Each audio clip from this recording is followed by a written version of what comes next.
चलो भाई आज की क्लास स्टार्ट करते हैं। हम लोग लास्ट क्लास में आरसी सर्किट पढ़ रहे थे। उसमें हम लोग पढ़े थे कि किसी भी आरसी सर्किट को टी इक्वल टू 0 और स्टेडी स्टेट में कैसे सॉल्व किया जाए। अब आज हम लोग पढ़ेंगे कि कोई भी कैपेसिटर अगर किसी रजिस्टर के साथ इस तरह से सीरीज में लगा है, किसी बैटरी से मान लीजिए ई, तो इसका इक्वेशन ऑफ चार्जिंग क्या होता है। इक्वेशन ऑफ चार्जिंग का मतलब कि देखो अभी शुरुआत में जब स्विच क्लोज नहीं है एट टी इक्वल टू 0, सबको पता है कि कैपेसिटर खाली है तो उस पर चार्ज कितना हो गया, 0। और ये भी हम जानते हैं कि एक बार ये स्विच क्लोज हो गया तो इससे चार्ज फ्लो होगा, ठीक है। और अगर चार्ज फ्लो होगा तो फाइनली स्टेडी स्टेट में इस पे प्लस सी और माइनस सी चार्ज आ जाएगा, ठीक है। लेकिन हम अब ये इंटरेस्टेड हैं जानने में कि 0 से लेके इनफाइनाइट टाइम के बीच में, अभी से लेके स्टेडी स्टेट के बीच में किसी टी टाइम पर इस पे चार्ज क्या होता है, ठीक है। तो टी टाइम पे क्या चार्ज होता है उसको हम इसमें एज्यूम कर लेते हैं। जैसे मान लेते हैं कि ये जो स्विच है जब क्लोज किया गया दैट टाइम इज 0, ठीक है। और एट टाइम टी इस पे चार्ज क्यू है और इस पे माइनस क्यू है और ये अभी चार्ज हो रहा है और सर्किट में करंट फ्लो हो रहा है आई, ठीक है। तो ये जो डायग्राम हमने बनाया है ये कब का बना दिया है, ये बना दिया है एट टाइम टी। तो इसमें लिख देंगे कि let at time t charge on capacitor is equal to Q and current in circuit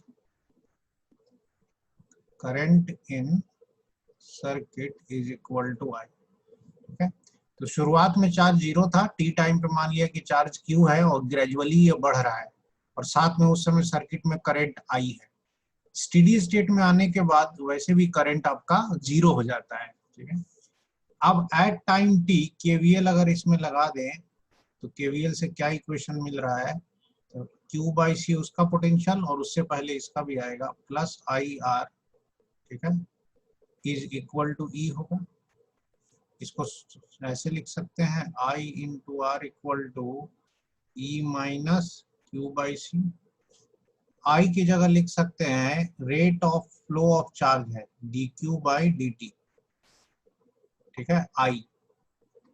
और यहाँ पे लिख सकते हैं C into e minus Q divided by C, ठीक है। अब हमें निकालना क्या है, हमें निकालना है Q एट टाइम t। तो यहाँ dq दिख रहा है तो dq को इधर कर देंगे divided by CE minus Q. क्यों इसको ले आए, इसको इधर ले आए ताकि इंटीग्रेट हो सके और dt को इधर भेज दिया डिवाइडेड बाई RC। ये सिर्फ मैथमेटिक्स चल रहा है, बोर्ड में इसका डेरिवेशन आता है कभी कभी। अब यहाँ पर हम लोग इस पे इंटीग्रेशन का साइन लगा देते हैं, ठीक है। तो जब इंटीग्रेशन का साइन लगाएंगे तो लिमिट लगाना पड़ेगा। यहाँ टाइम का लिमिट है 0 से t लगाएंगे। 0 टाइम पर कैपेसिटर पे चार्ज 0 था और t टाइम पे मान लिया q। अब इसके आगे का जो इंटीग्रेशन है वो पढ़े नहीं हो, मैथ वाले भी नहीं पढ़े होंगे। अब ये इंटीग्रेशन थोड़ा सा ट्रिकी होता है, इसका वैल्यू होता है, यहाँ लिख देते हैं, देखो ये जो इंटीग्रेशन होता है CE माइनस क्यू, ये इंटीग्रेट होके देता है minus ln of CE minus Q, ठीक है, ln। और चूंकि ये माइनस क्यू था इसलिए माइनस बाहर आ गया, अभी लिमिट मैंने नहीं लगाया है, ln हो गया लॉग बेसी 0 से q और इधर आ जाएगा आपका dt का इंटीग्रेशन t, तो t बाई आर सी ये होता है।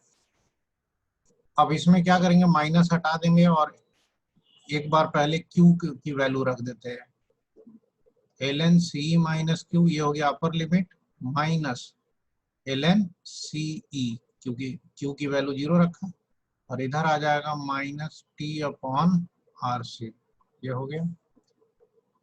अब ये log a minus log b है तो ये log ए बाई बी होगा, तो सी माइनस क्यू बाई सी ई। ये डेरिवेशन जो है बोर्ड एग्जाम में आता है बहुत बार, minus t by R C. ठीक है, ये आपका आ गया यहाँ से। अब ये आ जाएगा सी ई माइनस क्यू बाई सी ई, और एल हटाओगे तो ये ई का पावर चला जाएगा, तो ये आ जाएगा सी ई, ये वाला नीचे वाला मल्टीप्लाई हो जाएगा, और ई का power minus t by R C, ये आएगा। ठीक है, अच्छा ये आने के बाद अभी तो जगह ही नहीं है,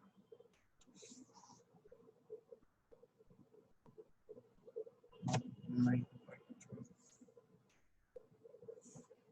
तो यहीं से लिख देते हैं Q का एक्सप्रेशन जो आता है, माइनस क्यू को इधर भेज दिया, इसको इधर भेज दिया, तो ये आता है C E 1 minus e to the power minus t upon R C. ठीक है, तो ये आपका एक्सप्रेशन आया चार्ज का। अब यही जो चार्ज का एक्सप्रेशन है आपको याद रखना है, यही आपका फॉर्मूला हो गया एक तरीके से। ठीक है, चलो लिख लो, इसमें अब जगह नहीं है, नोट कर लो इसको। यहाँ पर ये जो फाइनली चाहिए। एक्सप्रेशन आया Q equal to C E 1 minus e to the power minus t by R C. अब ये बता रहा है charge as a function of time. ठीक है, इसको हमने मॉडिफाई करके फिर से लिख दिया, small q equal to capital Q 1 minus e to the power minus t by tau. Now ये जो सीई है उसकी जगह हमने कैपिटल क्यू लिखा है, और ये आरसी है इसकी जगह हमने टाउ लिखा है। ठीक है, अब ये समझाते हैं कि इसका मतलब क्या है। तो देखो ये जो एक्सप्रेशन हम लोग फाइनली यूज करते हैं, याद यही रखना है, capital Q 1 minus e to the power minus t by tau. एक एक करके इसमें लिख देते हैं। कैपिटल क्यू आपका है C into E, and this is charge on capacitor in steady state. जब कैपेसिटर फुल चार्ज हो जाता है तब उसमें यही चार्ज होता है स्टेडी स्टेट में। अब पुट करके देख लो, स्टेडी स्टेट में आने के लिए, फुल चार्ज होने के लिए t टेंस टू इंफिनिटी कर दो, तो ई का पावर माइनस इंफिनिटी 0 होगा, तो Q equal to capital Q आएगा। अच्छा, टाउ क्या है? टाउ हमने किसके बदले लिखा है? आरसी के बदले।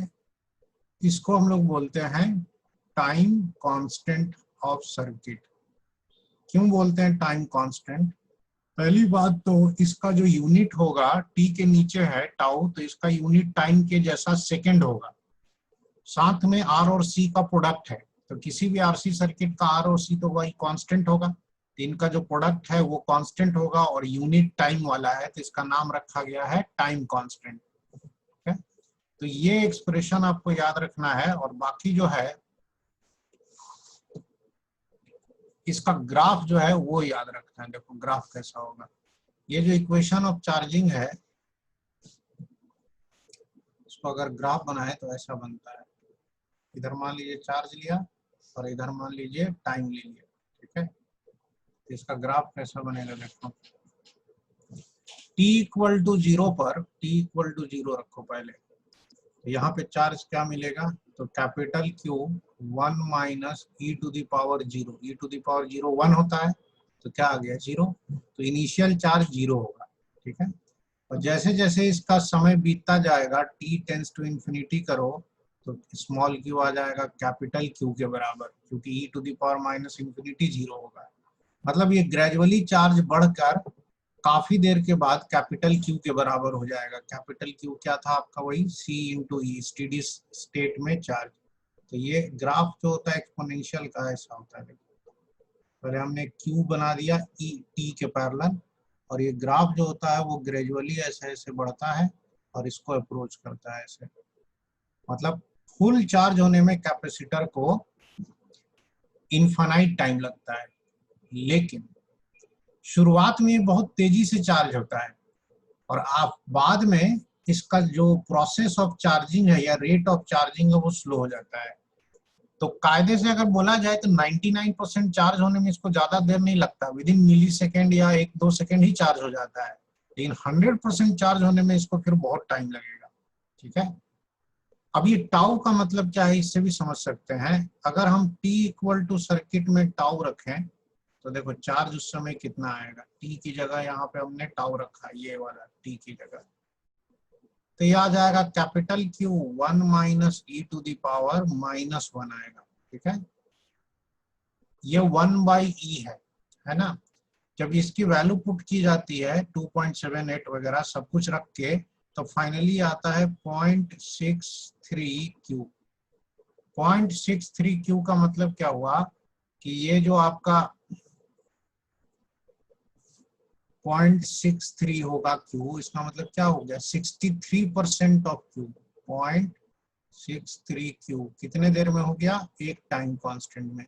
तो एक टाइम कांस्टेंट को वैसे भी डिफाइन कर सकते हैं कि this is the time in which charge on the capacitor increases up to 63%। 0 से चार्ज आ गया 63। अब अगले टाइम कांस्टेंट में टाउ से 2 टाउ में उतना चार्ज नहीं आएगा, क्योंकि 100 में से 63 तो अभी ही आ गया है, तो अगले टाइम कांस्टेंट में कम आएगा, अगले वाले में और कम आएगा। तो ये बिल्कुल वैसे है जैसे किसी को भूख लगी रहती है मान लो, और उसको टोटल 5 रोटी खाना है, तो देखोगे कि वो शुरू में जल्दी जल्दी खाएगा, 3-4 रोटी तक बहुत फास्ट खाएगा, और लास्ट का रोटी आदमी थोड़ा स्लो खाता है। उसी तरीके से है, कैपेसिटर पे जो चार्ज आ रहा है, शुरू में कैपेसिटर खाली था, बहुत तेज इसको भूख लगी थी, तो जल्दी जल्दी चार्ज लेता है, और बाद में ये प्रोसेस ऑफ चार्जिंग स्लो कर देता है, और जब फुल चार्ज हो जाता है तो फिर इसमें करंट भी फ्लो करना जीरो हो जाता है।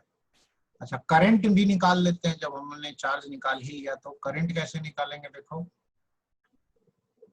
Q से हम करंट निकाल लेंगे। कैसे, I होगा rate of flow of charge, that is dQ/dt।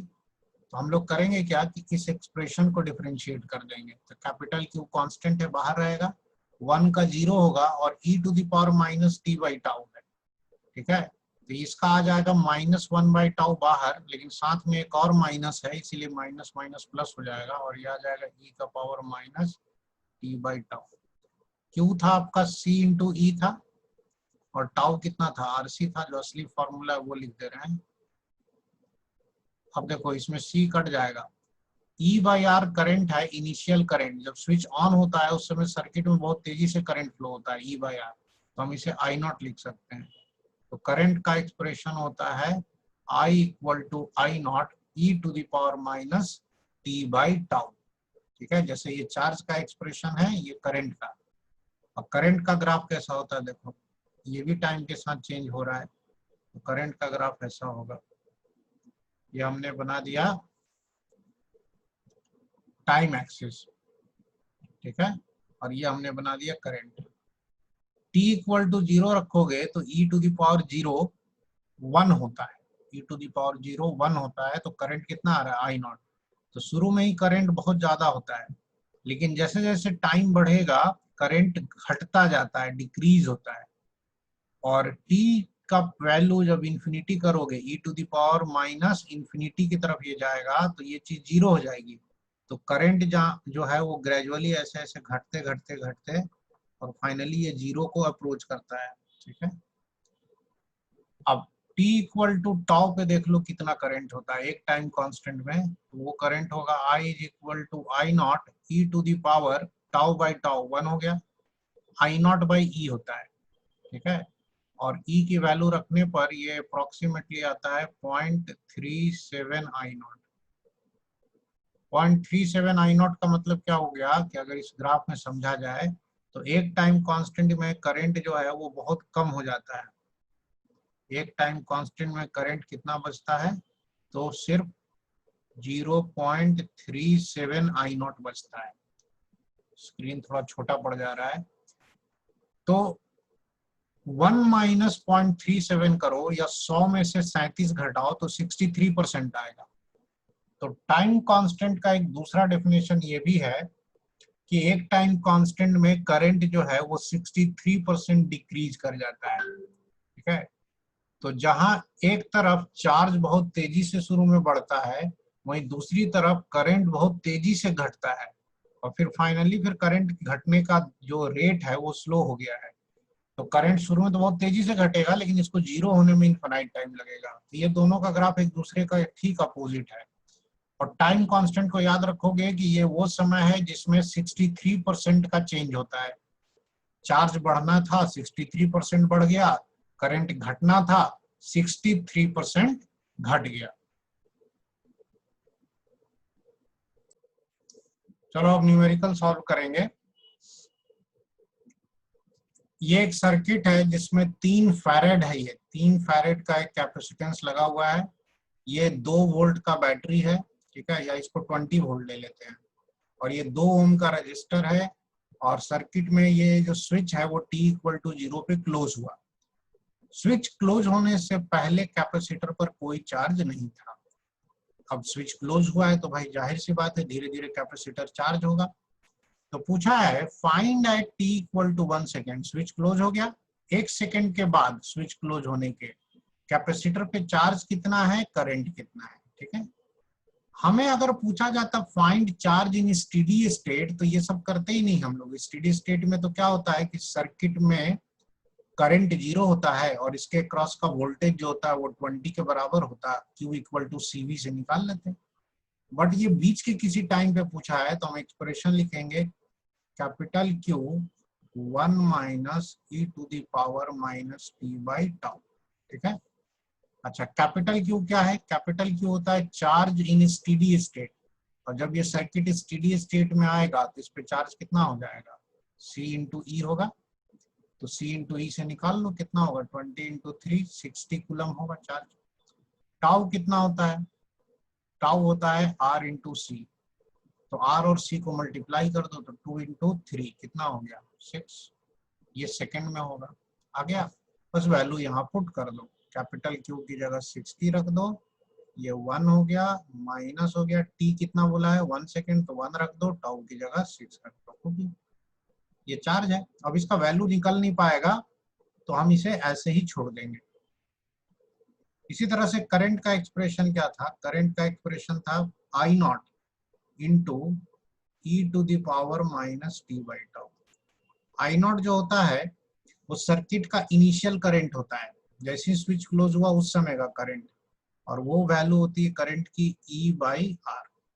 तो E/R और e⁻⁻1/6 होगा, वही t/τ, ठीक है। EMF आपका 20 है, R आपका 2 है, तो 20/2 कितना हो गया, 10। 10 × e⁻⁻1/6। बस एकदम सिंपल सा ये है, नोट कर लो।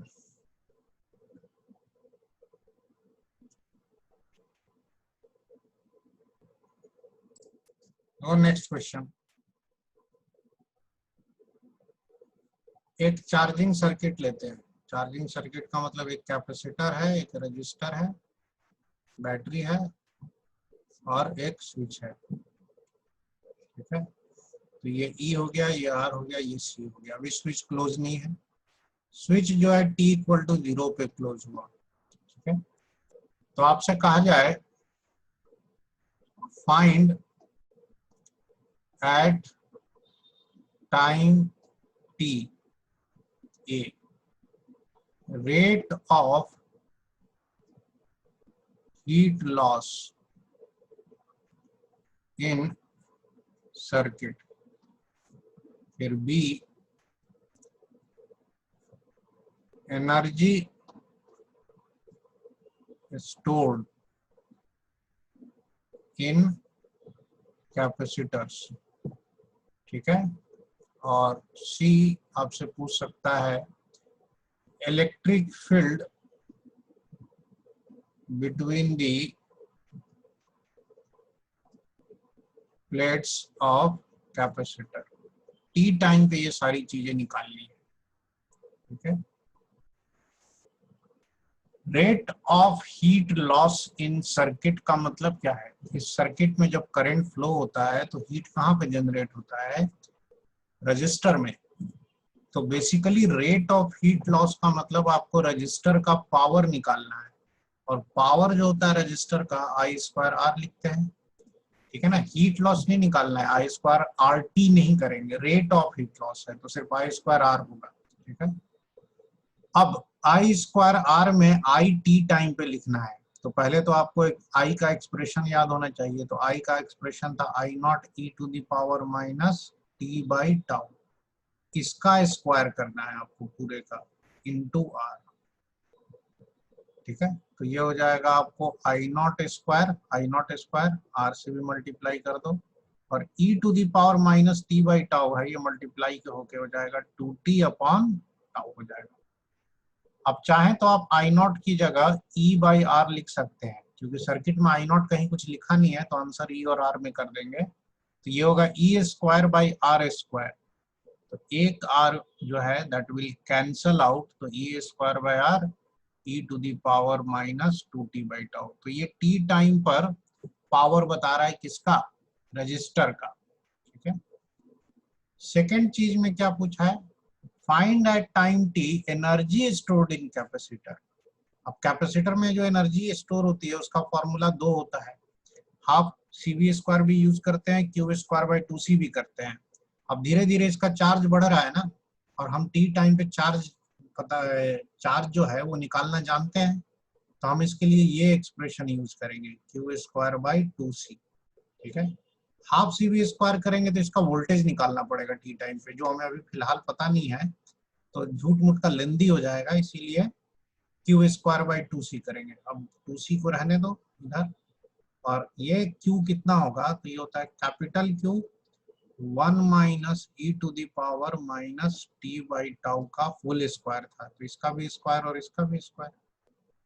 और कैपिटल Q जो होता है that is final charge on the capacitor, वो C इंटू ई होता है, तो C square into E square होगा, एक C कट जाएगा तो C स्क्वायर बाई 2, और इधर कितना आ जाएगा 1 minus e to the power minus t by tau का होल स्क्वायर।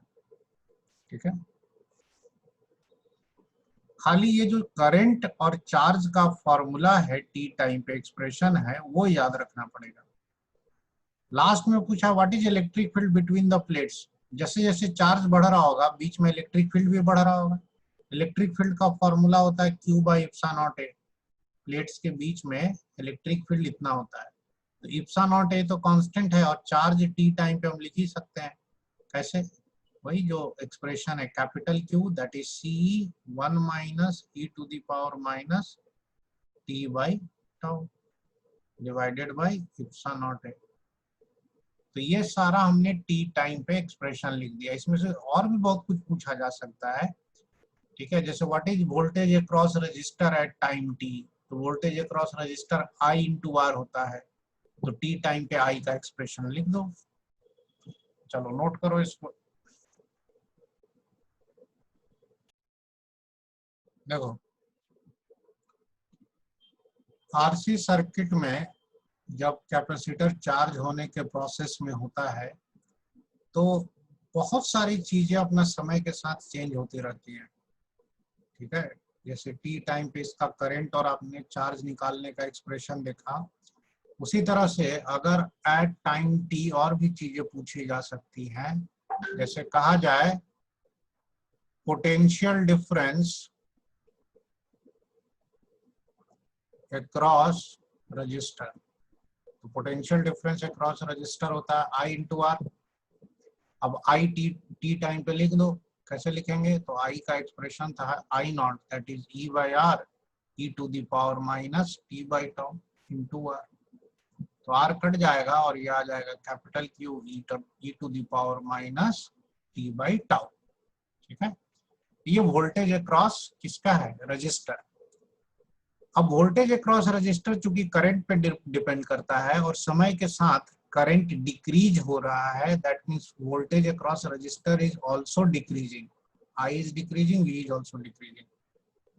अब मान लो कहा जाए what is potential difference across C, capacitor के अक्रॉस कितना है, तो उसको कैसे लिखेंगे, तो कैपेसिटर का जो वोल्टेज होता है वो Q बाई सी होता है, और Q आपको पता ही है कितना था टी टाइम पे, C E 1 minus e to the power minus t by tau. ये एक्सप्रेशन याद रखना होगा divided by C।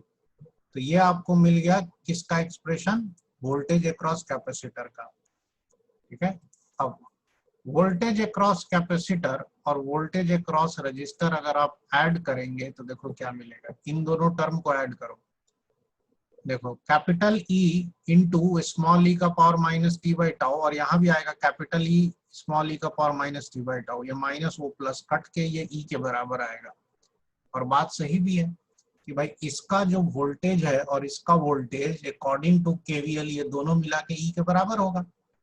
For example अगर ये ईएमएफ मान लीजिए 10 वोल्ट है और किसी पर्टिकुलर टाइम पे इसके अक्रॉस 7 वोल्ट है, तो बाकी का 3 वोल्ट इसके अक्रॉस होगा, 7 + 3 10। तो ये घूम फिर के वही केवीएल वाला ही कॉन्सेप्ट आ जा रहा है। तो अगर आपको आरसी सर्किट में किसी एक का वोल्टेज पता है रजिस्टर या कैपेसिटर में से, तो दूसरा निकालने के लिए आप इसको यूज कर लीजिए, ट्रिक रहेगा। इस तरह से लेंदी तरीके से ना निकाले। जैसे बोल दे कि रजिस्टर का वोल्टेज 7 वोल्ट है और ईएमएफ 10 वोल्ट है, इसका मतलब है बाकी का 3 वोल्ट कैपेसिटर के क्रॉस है। अब इसके ऊपर हम लोग न्यूमेरिकल करेंगे, ठीक है, अगले वाले स्लाइड में।